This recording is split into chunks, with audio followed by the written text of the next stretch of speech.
వానవడక ఓ దేవుడా అని రైతులు ఏడుస్తుంటే ఈ మధ్యలో నడిమిట్ల రాజకీయ నాయకులు మోపయ్యారు. ఎవరు రాజకీయం వాళ్ళు చేస్తారు. చెరువు కట్టల పంట ఒక పార్టీలు తిరుగుతారు. లేదు లేదు మేము ముందుగానే చెప్పినామని ఒక పార్టీలు చెప్తారు.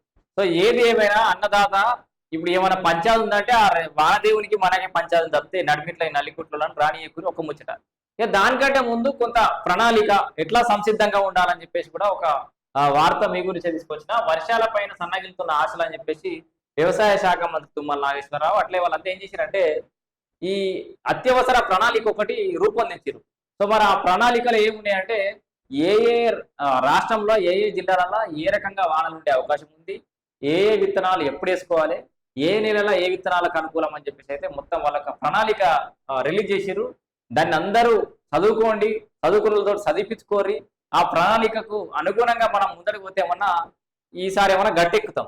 సో ఇక ఈ కరువు గురించి ఇప్పుడు కాంగ్రెస్ వచ్చింది, కరువు తెచ్చింది, ఈ ఏడాదే కరువు వచ్చినట్టుగా ప్రతిపక్షాలు ఏదో క్యాచ్ చేసుకునే ప్రయత్నం చేస్తున్నారు జనరల్ గా. సో ఏ రాజకీయ పార్టీ అయినా అదే చేస్తూ ఉంటది. మరి పోయిన ఏడాది పుష్కరంగానే వానలు పడ్డాయి, అప్పుడు కూడా కాంగ్రెస్ పార్టీ ఉంది. సో పార్టీలకు రాజకీయాలకు సంబంధం లేకుండా రైతన్నలు ఈ ముచ్చట వినాలి. ఇక్కడ కొన్ని ముచ్చట్లు చెప్తున్నారు. సో రాష్ట్ర స్థాయి ఎల్నినో అత్యవసర ప్రత్యామ్నాయ ప్రణాళిక అంటే కాంటింజెన్సీ ప్లాన్ 2026ను మన తుమ్మల నాగేశ్వరరావు రిలీజ్ చేసిండు. దానికి సంబంధించి అంటే ఈసారి వర్షాభావ పరిస్థితులు ఉన్నాయి కాబట్టి మరి రైతులు ఎట్లా సన్నద్ధంగా ఉండాలని ఒక ప్రణాళిక మీ ముందు తీసుకొస్తున్నా. సో ఇది contingency crop management strategies for horticulture crops in Telangana 2026-2027 సంబంధించి. సో ఈ యూనివర్సిటీలు మనకు ఏ పంటలు వేయాలి, ఎట్లా అనుకూలం, వర్షాలు ఎట్లా కురుస్తాయి, ఏది కథ అనేది మొత్తం వాళ్ళు చూపెట్టినటువంటి పరిస్థితి. ఒక్కసారి ఏ జిల్లాలు ఉన్నాయి ఏమున్నాయి చూద్దాం. ఇది ఇట్లా కంటెంట్ ఉంటుంది. మీకు కావాలంటే పీడిఎఫ్ దొరుకుతుంది, ఆన్లైన్లో వెతికితే ఏ అయినా అడిగితే అన్ని చెప్తుంది. ఇంగ్లీష్లో వస్తే తెలుగులో కూడా కొట్టుకోవచ్చు. ఇగో మొత్తానికి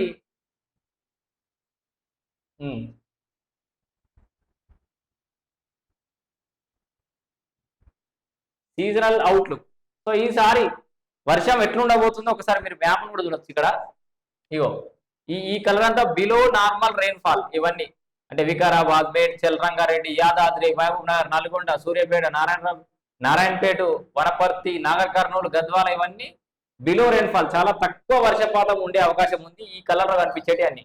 సో ఈ మిడిల్ జోన్ లో ఉన్నటువంటి ఈ జిల్లాలలో కొంత ఎబో రెయిన్ఫాల్, కొంచెం పర్వాలేదు అన్నట్టుగా వర్షాలు పడతాయి. ఏడా సంగారెడ్డి కానీ, మెదక్, సిద్దిపేట, జనగాం, హన్మకొండ కావచ్చు, జయశంకర్, భూపాలపల్లి, మూలుగు, వరంగల్, మహబూబాద్, కొత్తగూడెం, ఖమ్మం. సో ఈ జిల్లాలలో కొంత మోస్తారు వర్షాలు పడతాయి. వాళ్ళు కొంత ఏదో కొంచెం వెళ్ళినట్టు వెళ్ళదీయచ్చు, కొంత పర్వాలేదు.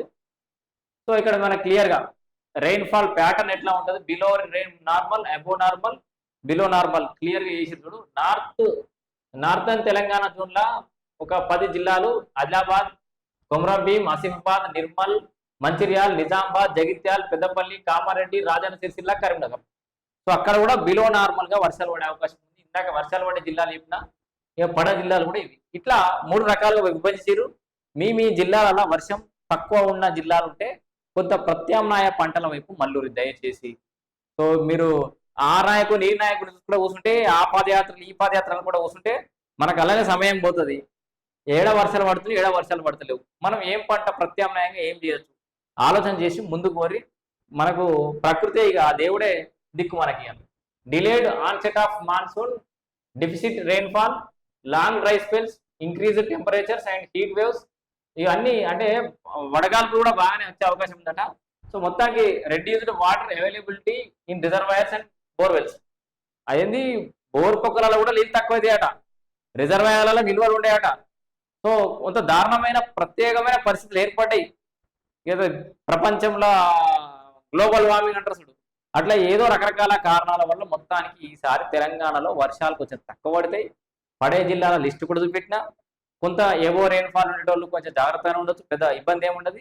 బిలో రెయిన్ఫాల్ ఉన్న వాళ్ళు ఇంకా జాగ్రత్తగా ఉండాలని చెప్పేసి దీని యొక్క ఉద్దేశం.